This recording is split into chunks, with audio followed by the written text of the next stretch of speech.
16 seat पर तो लड़ना तय है, उसके आगे हमारे नेता तय करेंगे। क्या लग रहा है गठबंधन आपको 16 सीट देगी? गठबंधन 16 सीट देगी, जब हमारा 16 सीट है ही तो देगी क्या? कितना सीट आप लोग चाहते हैं? कितना चाहते हैं ये सब हमारा पार्टी के अंदर न तय होगा, ये हम थोड़े यहाँ पर बोल देंगे तो तय हो जाएगा। इंडिया गठबंधन मजबूत है, आगे भी रहेगा, और भारतीय जनता पार्टी को परेशानी है इसलिए तो मुंह बाए हुआ है ना। अगर उनके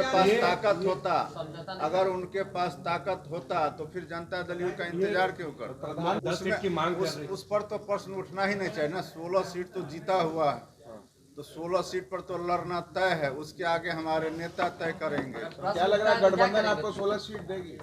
गठबंधन 16 सीट देगी, जब हमारा 16 सीट है ही तो देगी क्या? कितना सीट आप लोग चाहते हैं? कितना चाहते हैं ये सब हमारा पार्टी के अंदर न तय होगा, ये हम थोड़े यहाँ पर बोल देंगे तो तय हो जाएगा। इंडिया गठबंधन मजबूत बनाए रखने के लिए क्या? इंडिया गठबंधन मजबूत बनाए रखने के लिए नहीं, इंडिया गठबंधन मजबूत है, आगे भी रहेगा, और भारतीय जनता पार्टी को परेशानी है इसलिए तो मुंह बाए हुआ है ना। अगर उनके पास ताकत होता तो फिर जनता दल यू का इंतजार क्यों करता? प्रधानमंत्री जी आप बिहार आ रहे हैं, बिहार का दौरा है। तो प्रधानमंत्री क्यों नहीं आएंगे बिहार? बिहार में कोई नो एंट्री लगा हुआ क्या?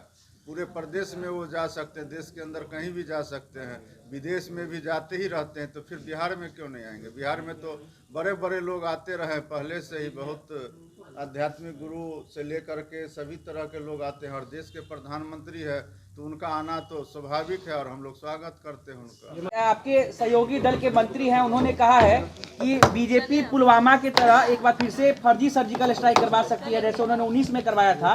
24 के चुनाव से पहले भी वो एक फर्जी सर्जिकल स्ट्राइक करवा सकते हैं। क्या कहेंगे इस पर आप? नहीं सुने मंत्री जी, फिर से पूछ लेते हैं। पार्टी के मंत्री जी ने कहा, आलोक मेहता ने कहा है कि बीजेपी जैसे 2019 में फर्जी सर्जिकल स्ट्राइक करवाई थी, 24 के चुनाव से पहले भी वो एक फर्जी सर्जिकल स्ट्राइक करवाएगी। क्या कहेंगे इस पर आप? ये तो बोले उनसे पूछिएगा ना, वो किस आधार पर कह रहे हैं कि पहले फर्जी हुआ, आगे भी फर्जी हो सकता है। हम किसी भी जो सेना के द्वारा कार्रवाई की जाती है, वो देश के सेना रक्षा के लिए सेना करती है, उस पर हम लोग प्रश्न चिन्ह नहीं लगा सकते हैं। अगर किसी ने इस तरह का जवाब दिया है तो ये उनसे पूछना चाहिए कि वो किस स्रोत से इस बात को रख रहे हैं। देश के सुरक्षा के सवाल पर हम लोग कभी राजनीति नहीं करते हैं, न करना चाहते हैं। इस तरह का आरोप लगाना ये सही, कहीं से भी सही नहीं है। मंत्री इस तरह का बोल रहे हैं, सरकार एक सवाल तो मंत्री इस तरह का बोल रहे हैं, बिहार से मैसेज आ रही है। ये तो उनसे पूछिए ना, जब सेना के द्वारा देश की सुरक्षा के सवाल पर अगर कोई कार्रवाई की जाती है तो उस पर हम लोग प्रश्न चिन्ह नहीं उठा सकते। मतलब इस मामले पे आप लोग राजद के साथ नहीं हैं? उनके नहीं, हम राजद के साथ क्यों? हम कौन बोला नहीं बोला, हमको क्या लेना देना? हम देश के साथ हैं। लाइव बिहार यूट्यूब पर सब्सक्राइब और फेसबुक पर लाइक जरूर करें।